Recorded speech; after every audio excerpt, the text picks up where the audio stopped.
please welcome the director of War Horse, Steven Spielberg.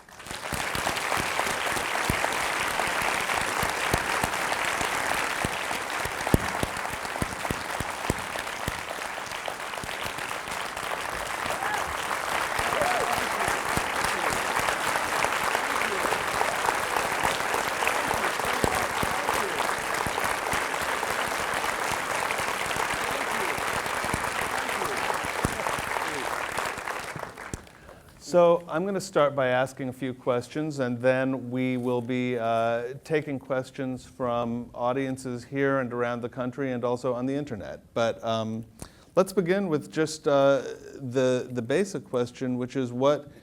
Is this working? Hello. Joey doesn't eat anybody. That was the difference. That was the difference.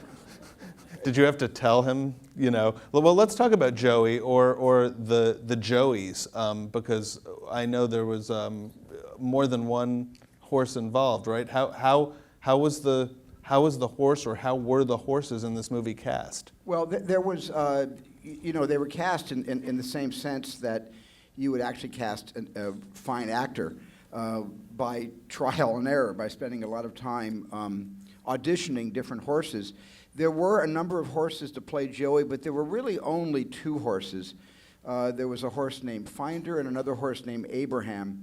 I think Finder did most of the work because there were two horses that were principally the ones that bonded and interacted with all of the characters. And there were specialty horses for jumping and for riding very quickly with nobody riding on the horse. That's a specialty. But I kind of like to think there was two Joeys, not 8. And did you have one that you really liked and one that was like the problematic Joey, the difficult Joey? You mean the Joey that never came out of his barn, that Joey? Right. No, these Joeys realized there weren't a lot of movies about horses, so they were all anxious to create a possible sequel. If not to this, then somebody else making a movie starring a horse. So the horses were amazing. They were absolutely present. And they had something else which I've never experienced before, and it was the main thing that worried me when I first took on War Horse. And I didn't know how the horses, what contributions the horse was going to make beyond what they were trained to do. I thought that we were only going to get from the horses what they were trained to perform, what moment, what actual scene that was written in the script that the trainers had way ahead of time. And it turned out that Joey. I'm not going to speak for the horse because I don't do that. And unfortunately, the horse never got to speak for himself. We took a different approach than the book originally took, if anybody read the great Michael Marpergo book that was written in 1982. But what the amazing thing was that Joey had a sense of what was happening in the scene, and I can never explain that, but there were moments where Joey added things as the cameras were rolling that none of us ever asked for, that brought a performance to all of you that we didn't expect when we made the movie. Well, let's talk about what first drew you to the project. Was it the Michael Morpurgo book? Because as we know, that became the basis for an extremely popular play that has run to great success both in London and now in New York. But was it the novel? It was both. The book I read first, but the book is told from Joey's point of view. So the book basically is a horse narrating the experience that he had in Devon and in the Somme in World War I. The play, of course, uses spectacular puppetry to really create an emotional experience for the audience.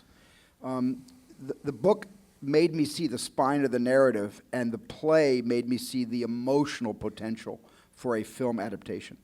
So it was really a combination of both. I want to switch from the horse to the war for a minute, because as we know, you've done really extraordinarily vivid accounts of war and the cost of war and the brutality of war in movies like Saving Private Ryan and Schindler's List.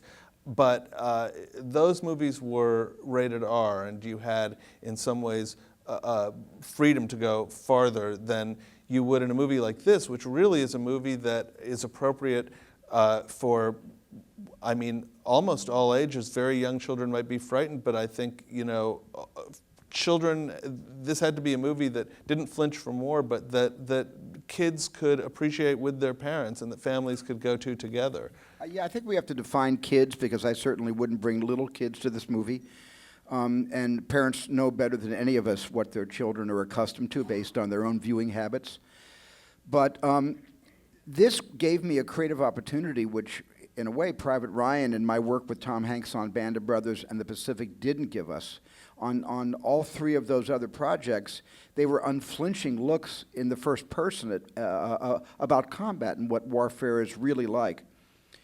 This story gave me a chance to be a little more, I guess, mythological, in the sense that I did not want to show in the cavalry charge the wanton slaughter of all of those horses and all of those British cavalry.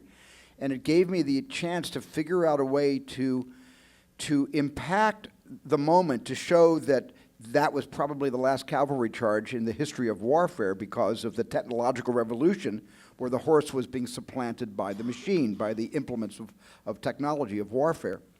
And by being able to show the cavalry charging, and then in another cut to show riderless horses jumping over the German machine gun emplacements, was for me a liberation. It was a way to be able to speak about the war, but not in unspeakable terms. I'd like to talk a little bit about the emotional language of the movie, which you just started to get into, because it all unfolds with a kind of heightened emotionalism that is not a film vocabulary that is used a lot today. I mean, it reminded me a lot of How Green Was My Valley, the John Ford movie. The last shot also feels very, I mean, this feels like a movie that John Ford could have made if he had, lived to 130 and had state-of-the-art technology at his disposal. And I know that Ford means a lot to you as a director. So was he in your mind at all when you were making this? Yeah, of course. Ford's in my mind when I make a lot of my pictures. I mean, I grew up with John Ford movies, and I'm, I know a lot about John Ford's work, and I've studied him. I've studied, hundreds of directors, not just American directors, but directors from every part of the world. But Ford is one of my favorite directors. I think the thing that might resemble a John Ford movie more than anything else, and it was inherent in the play and also in the book, and that is that Ford celebrated rituals and traditions, and he celebrated the land. He just, and I really felt that with War Horse, the land was a character. It was sort of the biggest character that you see that you don't realize is a character, until perhaps the experience is over for you and you can think back and say, yes, the sky was important, the land was important, the people, scratching a living from the earth is what brings joy into their lives. And if they weren't farmers in great need of success, they never would have, joy never would have occurred to them. And then the land goes from the moors of Devon, Dartmoor, all the way to France and the blasted lands, I call it, of no man's land, of the Somme.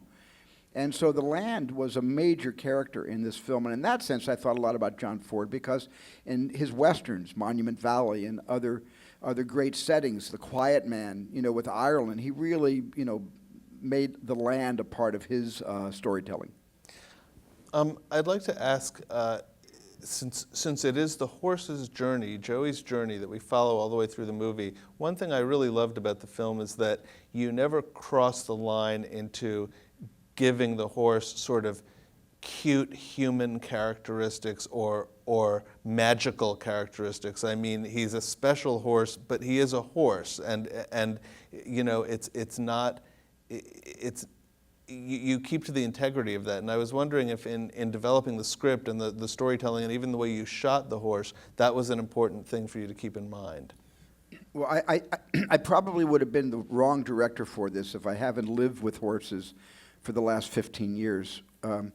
My wife rides dressage. My 14-year-old daughter is a hunter-jumper. She competes around the country. And we actually have stables at our house. We live with 10 horses. And I've lived with 10 horses for a decade now, over a decade. And I know that, how intelligent horses are, and a lot of people don't assume they're that smart, and they are brilliant. They're very sensitive to all of us, and you've always heard people say, well, if you're afraid of the horse is afraid of you. Well, that's true. The horse can sense all of us emotionally. And in that way, I felt that when I saw the play, I realized that this was something I probably would know how to do. I don't think if I had lived with horses, I would know how to do it, because I might have gone and cutesied up the story with the horse winking from time to time, both at the audience and at the characters. I don't know. I would have sort of not known what to do if I didn't, over the last 14 years, wake up every morning and open my front door and smell the fact that those stalls have not been mucked yet. So I really, wanted to take whatever I experienced through my wife and through my daughter's experience riding horses and living with horses, grooming them and loving them, to try to put some of that in the movie.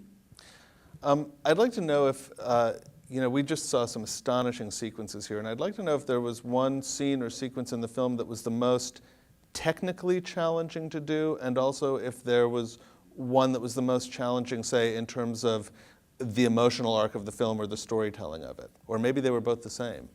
Well, no, I can answer that question easily, because the single most technical challenging sequence in the picture is when Joey runs through no man's land by himself at night, starting with being backed up by the tank, and then leaping over the tank and just running that blind, panicked, headlong run through no man's land and getting caught up in all that barbed wire. That was the most challenging, because the only thing any of us cared about was that not a single horse was going to ever be injured making this picture. This picture wasn't worth the injury to a horse. So it took us much longer to shoot that scene, because we had to make sure that every single shot was safe for the horse. And that was and it was also at night, which means we're up all night, which is no fun when you're making a movie. And where was the film shot? It was shot in England, all over around Richmond, England, Luton Hoo, Castle Combe. We shot on the Duke of Wellington estate, which is like 11,000 amazing acres. We shot on the moors in Devon, Dartmoor. So we shot all in that area. And the most emotionally challenging, or challenging in terms of the narrative, what scene was that for you, the hardest thing to shoot in terms of storytelling? Well, every scene presents its own challenges, and I emotionally, because I feel that it's a very emotional movie from the very opening of the story. Nothing really stands out in my mind. It was just a series of trying to make a movie that was not sentimental, but still was able to be powerful in what it was saying about what war does in connecting people, and what Joey did in bringing connections between both sides of that war. And so this is really a story about connections. And because of that, there were all these emotional moments that we try to get on the screen. And so there was not one that stands out more than another for me. Can you talk a little about casting? Because I think that a lot of people are going to wonder where the young man who's the star of the movie, who's not going to be familiar to most audiences, came from, Jeremy Irvine. Yeah, well, Jeremy, obviously he's British, and we looked in the UK for the right actor. I wanted an unknown to play Albert. I didn't want a well-known actor to play him, and so we started looking for unknowns, and part of that is just going through who's in theater currently, who's going to acting class, who's in school studying acting, who just wants to volunteer to come in to read for our casting directors. And so we really looked just for unknown actors, and it took months to find the right actor. Jeremy came in right in the middle of the casting process, and I saw him right, midway through casting, and felt that I'd found my Albert. But I thought, well, if I found him this early, there must be somebody better. So I looked for another 4 months, and then got on an airplane, went to England to meet him in person. And once I met him and tested him again, I think he tested 6 times, I realized that we weren't going to do any better than Jeremy. I've heard a lot of people refer to the movie approvingly as old-fashioned, which is a kind of funny phrase to use for a movie that obviously also took every bit of kind of filmmaking and technological ingenuity at your disposal. But do you think old-fashioned is a fair, what does old-fashioned mean to you when somebody calls it old-fashioned? I love the word old-fashioned. It means this movie might have found an audience in the 1930s or the 1950s, as well as the beginning of the 21st century. So that's what old-fashioned means to me. And another thing we have to point to in this is this incredible score by your longtime collaborator, John Williams, really, I think, one of his most beautiful. And I was particularly struck by the fact that you established this theme, the theme of the boy and his horse, and then you establish that early in the movie, and then you withhold it for the duration of their separation, so that you're almost waiting for the music to come back. You know, how much do you and John Williams talk about the way music is used as a narrative tool? Well, you know, next year it'll be our 40th anniversary of working together exclusively. He's been my composer on every movie since Sugarland Express. So in 1972. So you know, we have a shorthand. He always sees the movie early, and then he just goes away, and I don't see him. And then I get a phone call, and he says, "You want to come over to my office? I want to play you some themes." And I go over to the office, and he sits down behind his Steinway, and he starts playing me themes. And it's been that way for almost 40 years. And I love everything he's ever written, but some scores that he sketches on the piano have a very profound effect on me. When he first played Schindler's List, the themes from Schindler's List for myself and my wife, we were devastated. We were just a wreck, just from the piano sketches that he was playing for us. And that's happened a couple of times. E.T., he killed me with his main theme on the piano of E.T. I was devastated after that. And I have to say, he calls me over to his office and plays me 3 themes from this movie, and I was a goner. I was just, you know, 3 handkerchiefs right there. And when you shoot, when you're shooting the movie on the actual set, do you ever have him in mind? I mean, do you have a sense of where his music might come in as you're filming a scene? Yeah, because when I make my movie, I make the movie for John's music. I mean, I really always find areas that I think he's going to want to write. Now, he surprised me sometimes, and I've laid out a whole scene for John to write music to, where John has come to me and said, "You can't put music there, it's unnecessary. It's going to stand in the way of what you've already accomplished and achieved without music." So John will surprise me like that sometimes, but we spend days spotting the picture. We sit and we run every reel, and we talk about where there should be and shouldn't be music. We don't philosophically talk about what kind of music it should be, just literally the placement and the meaning of the music. What will the music do for us? How will the music help tell the story? And the thing that I'm a slave to, and I've always been this way, and so is Johnny, is what's the best way to tell a story? And if having music in that scene is the best way, so be it. If the absence of music is a better way, that we do that too. And I know this movie is credited to 2 very, very good screenwriters, Lee Hall and Richard Curtis. Did you have particular marching orders for them about, you know, how you wanted the story told, or can you talk a little bit about what they brought to it? Well, I wanted Joey to be able to touch more lives than either the book or the stage play did. I wanted Joey to frequent the lives on both sides. So we spent more time with, and my main writer on this was Richard Curtis. He worked on the film script for months, and then he was on the set a lot when we were shooting the picture in, you know, in England.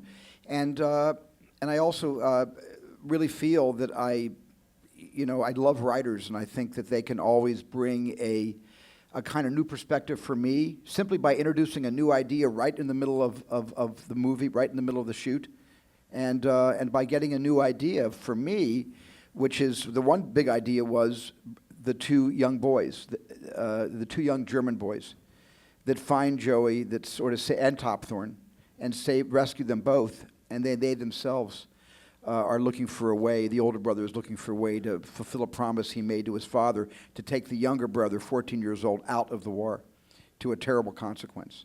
And scenes like that were never in the first draft. I mean, there's a lot more that a lot more characters Joey interacts with in the film that you just saw.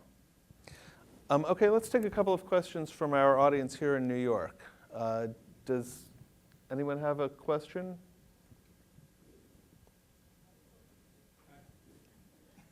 Do we have our? Yeah. I don't know. We have microphones. Or? Do we have our microphone guys? Okay, we'll try to.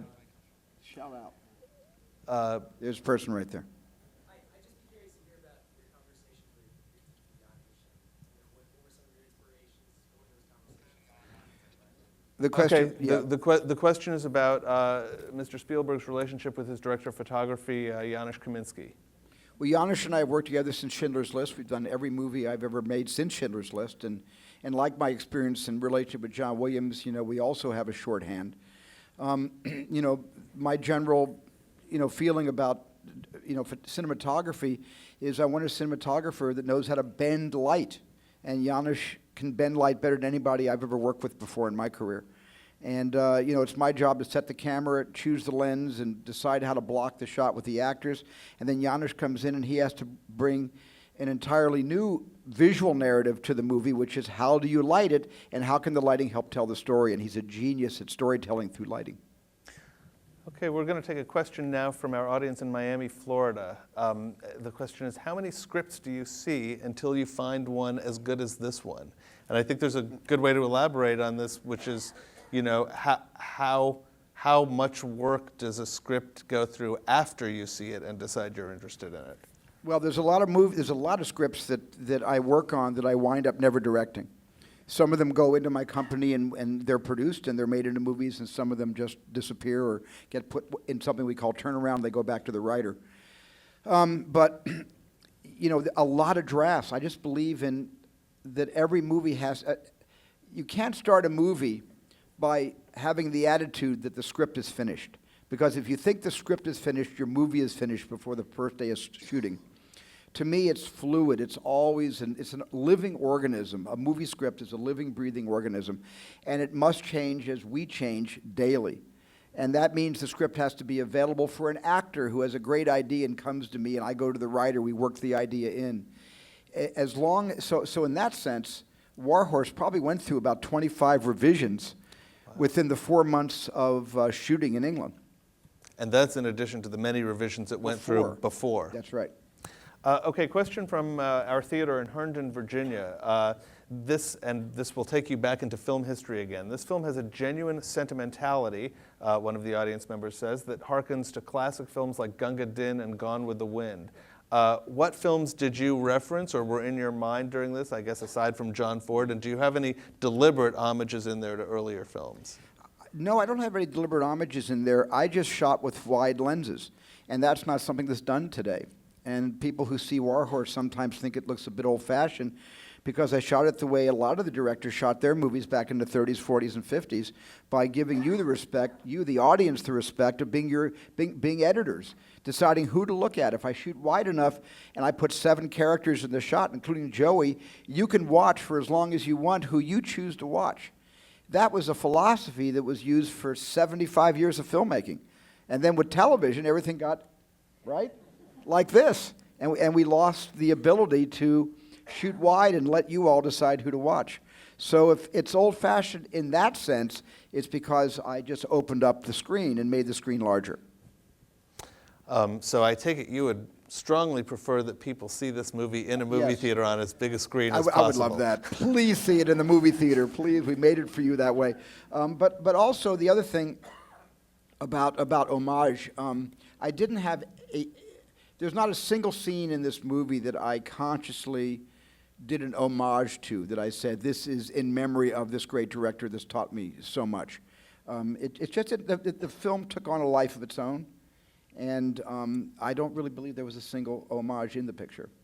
Even the red skies at the end really isn't Gone with the Wind. We had a spectacular sunset, and we took 3 days to shoot that, and we had great sunsets for 3 days in a row. All we did was put a red filter, a very light red filter over the lens just to bring out the yellows and the oranges of the sky more. I think in Gone with the Wind they actually used red gels and orange gels on their arc lights to shoot that. Okay, a question from San Francisco. With all of the films you have made about war, this is a tough one. What is your view of human nature in the context of our current climate? What is the? Oh wow, wow. And try to keep it to 15 seconds.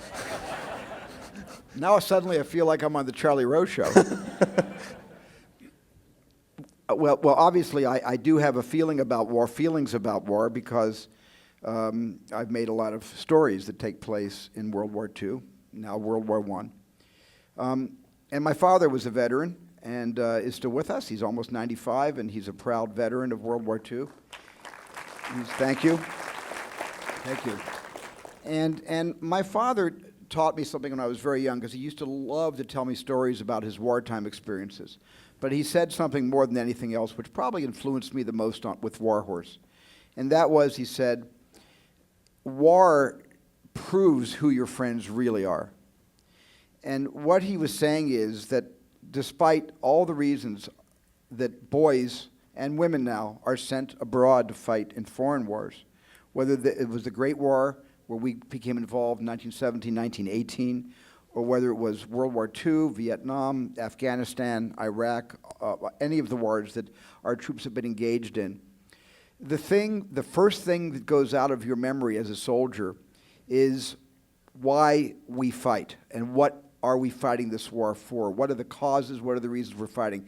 And it becomes a matter of protecting your buddy, the person to your left, the person to your right, the person directly in front of you. And that teamwork, that way that people coalesce, they find each other, they live and die for each other, is sort of what a lot of my movies about the war have been about.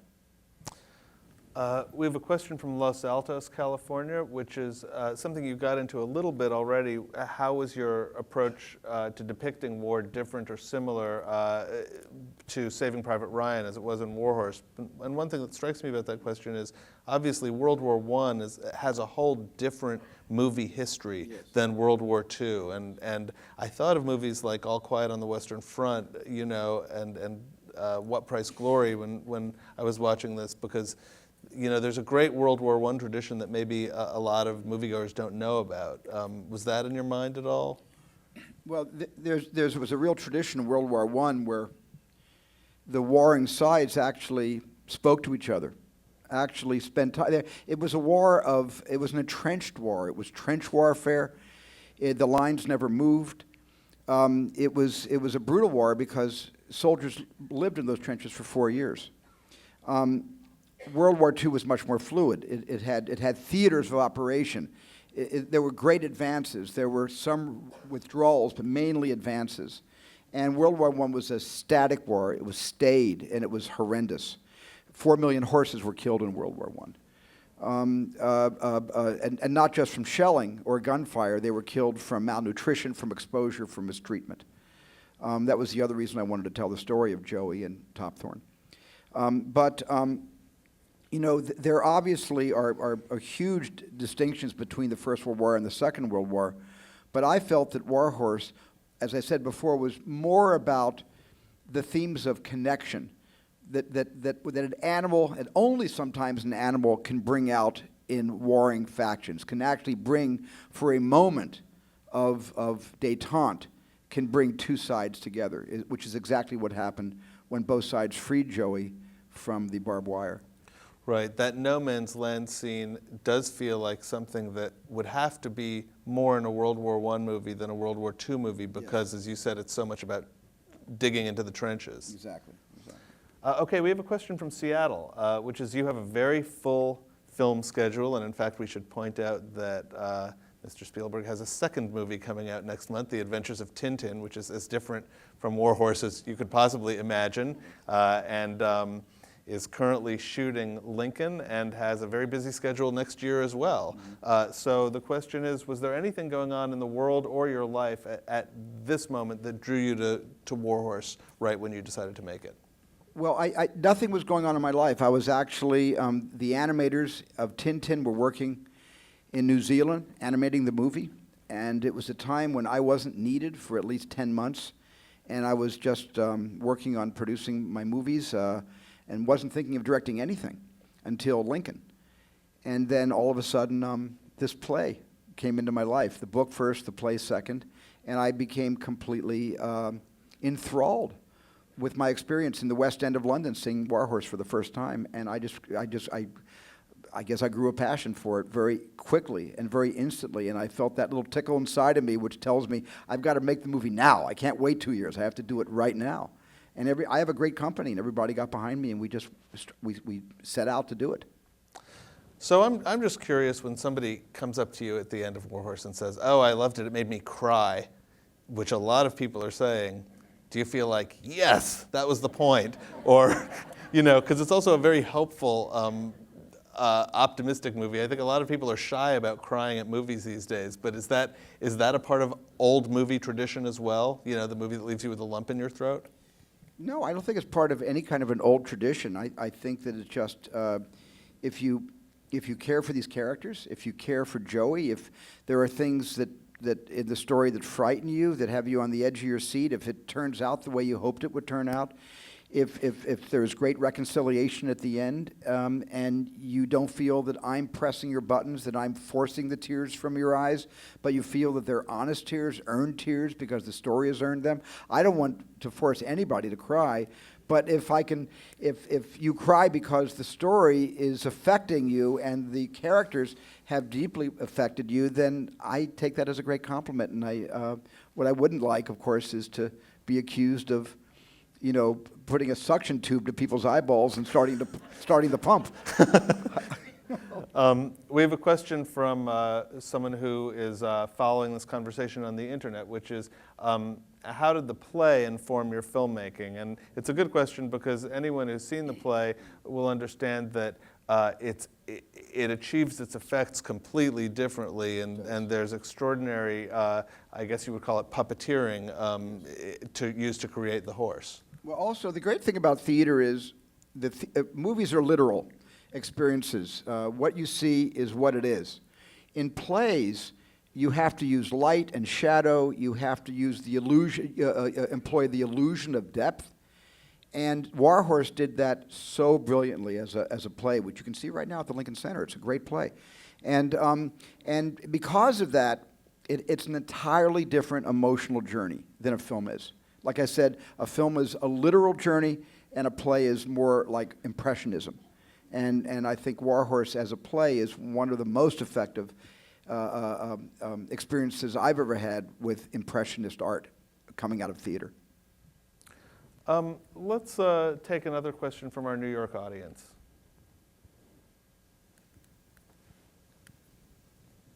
Yeah, I'd like to know, you said before that there weren't any specific homages paid, but there's a real sort of lyrical and even, you said kind of not metaphysical, but resonance with the Black Stallion, Coppola's movie. I'm not sure if he directed it or just produced it. He produced it, yeah. It was Carol Ballard directed it. So that question is about the Black Stallion, and maybe we can also talk a little bit about, there's a tradition of great horse movies going back to at least National Velvet. Were any of those in your mind at all? I've seen them all. My goodness, I've seen them all. I found Melissa Matheson, who co-wrote Black Stallion. I hired her to write E.T. So of course, Black Stallion is a film I'm very familiar with. And Black Stallion also is, before Warhorse, the most significant, horse-centric movie that had ever been made, because it really is about that horse. Whereas National Velvet, the horse is the catalyst to bring the best out of the young Elizabeth Taylor and the best out of the young Mickey Rooney. So the horse sometimes serves as a catalyst for a human story. My company produced Seabiscuit a number of years ago, and that is certainly a story about a great racehorse, but it's more a story about Red, the jockey, and his life. So in a sense, that's a very astute question, because I think that if there's going to be any parallel with a horse movie, it's going to have to be with Black Stallion, which had much more focus on the horse itself, as we do with Joey. So let's take a technologically savvy question from one of the people who just saw the movie in Framingham, Massachusetts, which is how much CG was used in the movie? And this viewer is especially curious about the scene in which Joey runs through the barbed wire. But I'm curious about it as an overall question. Well, believe it or not, there's only 3 shots in the entire movie that are CG. Only 3. I don't want to tell you what they are because they'll spoil it for you. But there are three significant CG shots, and the only reason I used CG was to keep the horses safe. I can alleviate some of your fears on one thing. The barbed wire that was around Joey was barbed wire they could have put around all of us, and we could have rolled all over the ground. You wouldn't have felt anything because it was made of styrofoam and rubber, and it was painted silver. And he kind of liked it. It's kind of like when a horse rubs up against something, it feels good. He was rubbing up against his barbed wire, feeling pretty good about it. I'm curious to know, because you carry around with you such a sort of encyclopedic knowledge of the history of American film in your head. Do you actually bone up before you make a movie? I mean, and whether for this movie or any other, do you ever have the impulse to see something because you want to refresh your memory about? No, I don't.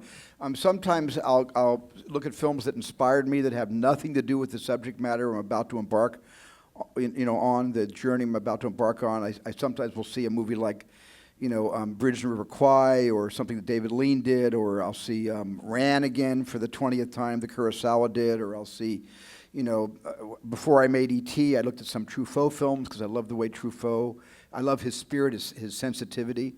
But I won't specifically look for a movie that I'm going to reference as I'm directing a film. As a matter of fact, once I start directing, in the process of directing, I stop seeing movies altogether. And I just don't see anything until I wrap. One thing that struck me was that we're in a moment where, Martin Scorsese has just come out with Hugo, which is this love letter to the earliest days of movies, and a very well-regarded French movie called The Artist about silent cinema is just about to open around the country. And, I think War Horse is also a film that could encourage people to go investigate the history of movies a little bit and the past of movies, because it does draw on not years of cinematic language, but the last century of it in many ways. So do you think we might be coming out of this season in a way that will send a lot of people to Netflix or wherever they get their movies to check out, some of the older great movies? Well, all the great movies are the older movies, for me anyway, because I'm a little bit old-fashioned that way. I revere the old Hollywood movies that they made for so many decades. But look, if a movie like War Horse or a movie like Hugo sends you to TCM, you start watching all those great Turner Classic black and white movies. That would be a good thing. We have a question both from Atlanta and Los Angeles, which means that it's something I think a lot of people will be curious about, which is, what kind of challenge was it to direct the action sequences in this movie? And there are many of them. Well, every action sequence was a real challenge, especially the cavalry charge through the German encampment. That was a real challenge. Once again, when I say a challenge, it was a challenge because the first thing we cared about was keeping the horses safe. So the first thing we did with the cavalry charge, rather than putting 100 and something riders on 100 horses, that we made the marriage between rider and horse, we asked actual riders, some of them were British cavalry, to bring their own horses to our movie. So they were familiar with the horse. And when they rode the horse would obey their commands, and we wouldn't have to have any mismatches between a rider and a horse. So once again, it took time. The cavalry charge was really logistically a very hard scene to shoot. The trenches were hard to shoot because we had to run hundreds of soldiers, many stuntmen having to run over uneven ground with huge potholes and explosions going off everywhere in the rain. And it happened to rain that week we shot that 2 weeks we shot in England every day. So it was actually pouring down rain on everybody during the shooting of those scenes. And it was just a big muddy mess. And it took a long time. So all the war scenes were tough. The other tough thing was, how do I show combat without it being so graphic that it will cause you to look away from the screen and earn me an R rating? And that was the other big challenge, was how to create intensity on the screen without showing what would be, I think, repulsive to many audiences, especially younger viewers.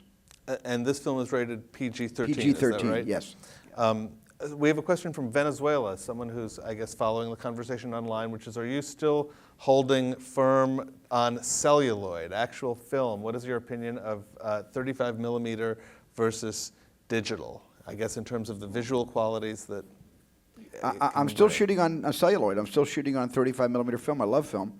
And I'm not planning anytime soon to convert to the red camera to shoot a digital movie. I guess my first digital movie was Tintin, because Tintin has no film step. There's no intermediate film step. It's 100% digital animation. But as far as a live action film, I'm still planning to shoot everything on film. And I guess when the last lab goes out of business, we'll all be forced to shoot digitally. And I don't know, that could be in 8 to 10 years. It's possible that in 10 years' time, there will be no laboratories processing celluloid. And does that mean that some kind of special visual quality is going to be lost? Because there is a difference. You'll be able to put, yes, there's a difference. And a lot of the gestalt of film, a lot of the molecules, I like to say, when you sit in this front row and you watch a film, you see a lot of grain. And the grain, to me, is like a living organism behind an image. It just keeps it alive. And even though that doesn't exist in the digital, age, you can do a grain pass, and you can infuse grain on a digital movie and make you think like you're looking at film. You could actually do that. Okay, from Texas, we have a difficult question followed by an impossible question, which is, what is your favorite part of this movie, and what is your favorite part of any movie that you've ever done? Oh my God. Maybe we should just make it easier and say, what's your second favorite part of this? I like that better. I think my favorite part of this movie was working with all the scenes with anytime Joey worked with the actors. We just loved that. We never knew what Joey was going to do, what surprises he was going to bring to the set that day. And I loved working with Emily Watson. I wanted to work with her for many years. It was a love fest. The actors, because there was a horse every single day in our lives. Anybody that might have had a problem with because some actors are temperamental, I didn't see it on this film. Everybody was petting Joey, and they were nuzzling up to Joey, and they were feeding Joey, which they weren't allowed to do because Joey has to earn his treats. But it was that the horse, like Joey bringing all these disparate characters together in the story, is exactly the profound effect that Joey had on the cast and the crew. He brought us all together, and he did that for 3.5 months. And how many antihistamines were consumed in the making of this? There are a number of antihistamines. Sometimes people want the job more than they want their health, and there were times where we had to discover that some crew members were allergic to horses. We have a good question from Ohio. Given your huge resume, which film genre that I guess you haven't explored yet would you like to perhaps explore in the future? Is there some category that you haven't touched yet that you'd like to? I'd love to do a musical someday, I'd love to do a musical. I would love that. And I have to find the right book, the right story, but someday I'm going to make a musical. I'm producing a musical. I'm producing an NBC series called Smash coming out next year, early next year. And that's like a musical, but I'm not directing it. I'd like to go off and direct a musical. That's what I really want to do when I grow up. But you don't have a particular musical in mind? No, I don't. Okay. No. Let's take another question from our New York audience. Yes, you in the glasses.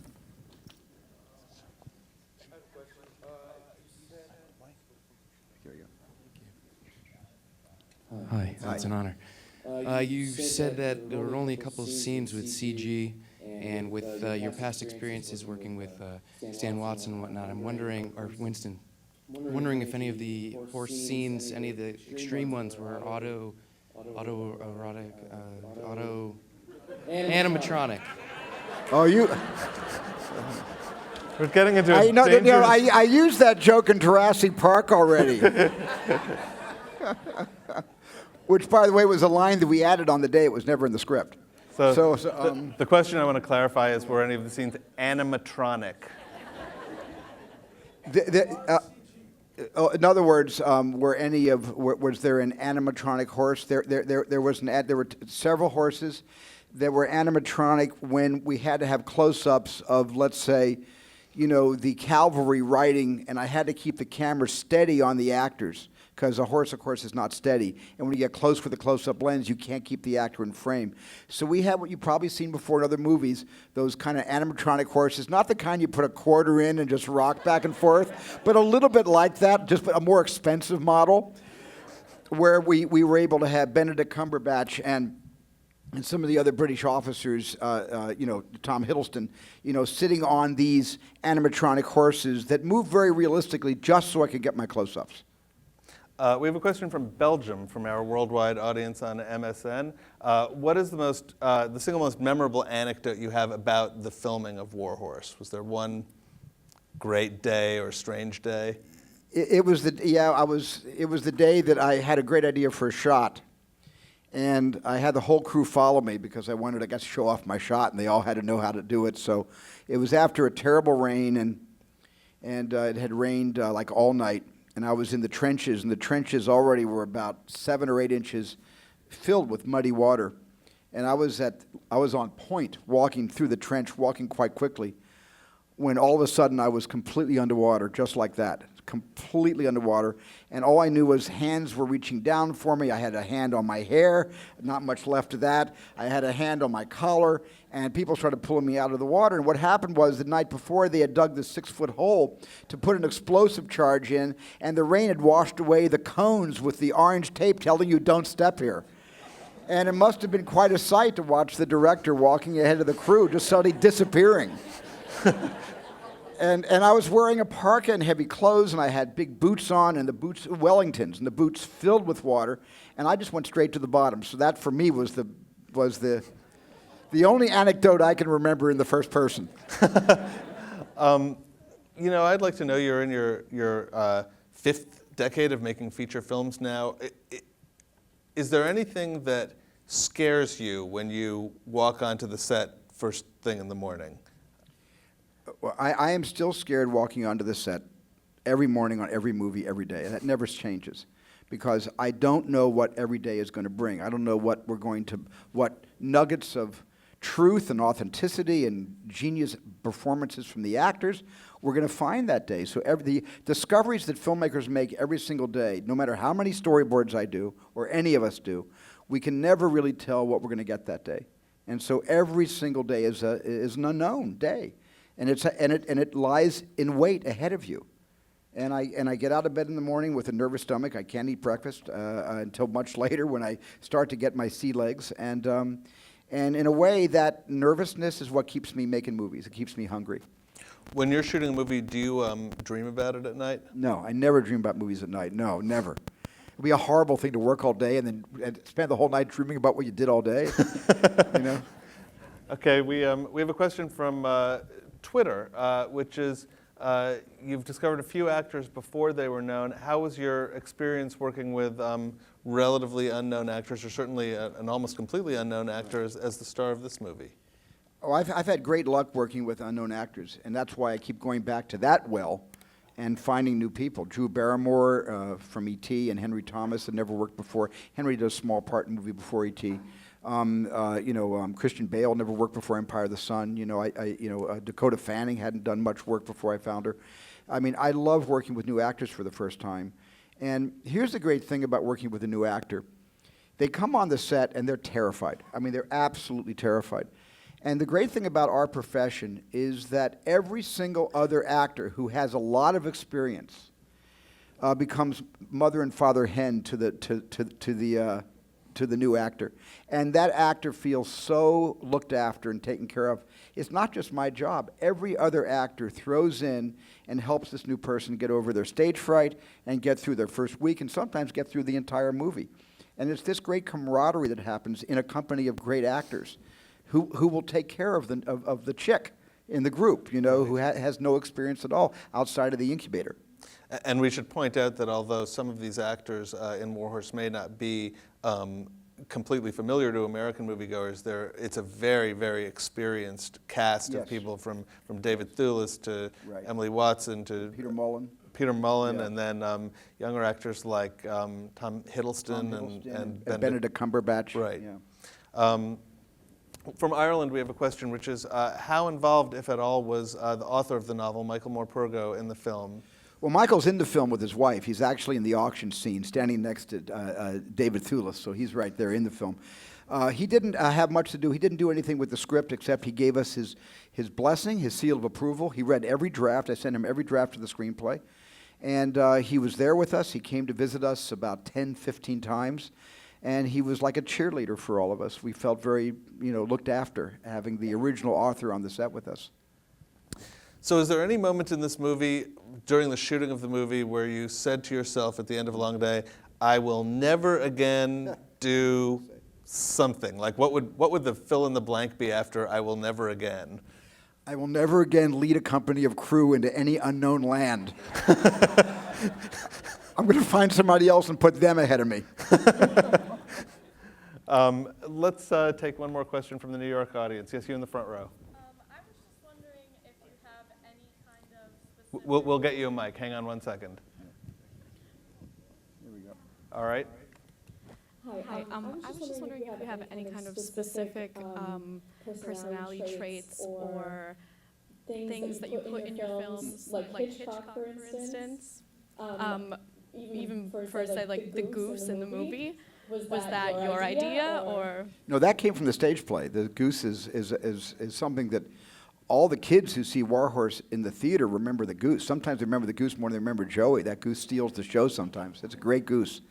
No, I don't like Hitchcock put himself in some of his films. He had a great sort of macabre sense of humor, and I don't do that. I don't. When I was younger, I put myself in a few of my TV shows because the SAG health and welfare benefits were so good. And I had no money, that I needed all the help I could get. So I actually gave myself a few lines just to join SAG and be able to live a better life. This conversation is being translated live via Ortsbo, so we have a question from Argentina, which is, what advice would you give to aspiring filmmakers today, to people who are just maybe starting out and wanting to go into movies? Well, when I was first starting out and wanting to go into movies, my only sort of alternative was to get a 8mm movie camera. And luckily my dad had one, so I was able to make a bunch of little amateur 8mm films when I was 12, 13, 14 years old, around that period of time. Today, it's a lot easier because almost every phone has a video app. And look at all the amazing films that come on YouTube all the time. Look at all the amazing, you really can show who you are, perhaps not exactly in the long form who you are making a feature film, but with a video camera, with any of the devices available today, everybody has a chance to show everyone else, often millions of people all at the same time, what you've got, what your talent is, who are you as a person, what's your sense of humor like, how do you see the world? And that's what's so wonderful today, is there's a lot more chances today to be discovered as a filmmaker than there was when I was first starting out. And from the Philippines, we have our final question, which is, what still excites you after all these years about being a filmmaker? I think what still excites me is the fact that I'm still excited about doing this after, almost. I started, shooting movies professionally in 1969, and I started making movies as I said, when I was a kid, when I was 12 years old. And I had that same feeling of, I cannot wait to do this. I cannot wait to get up in the morning to do, as nervous as it makes me, I cannot wait to shoot a movie, to tell a story. And it's the same feeling I had as a kid that I still have today. That has not changed. Outwardly, I changed. We grow up. I've got a lot more knowledge. I've got a lot more information. I got more war wounds. But what never changes is the passion that is no different than it was when I first picked up my first camera when I was a little kid. I'd like to thank our audiences here and in other cities for being here. Thank you very, very much to Steven Spielberg. The movie opens December 25th. Thank you very much.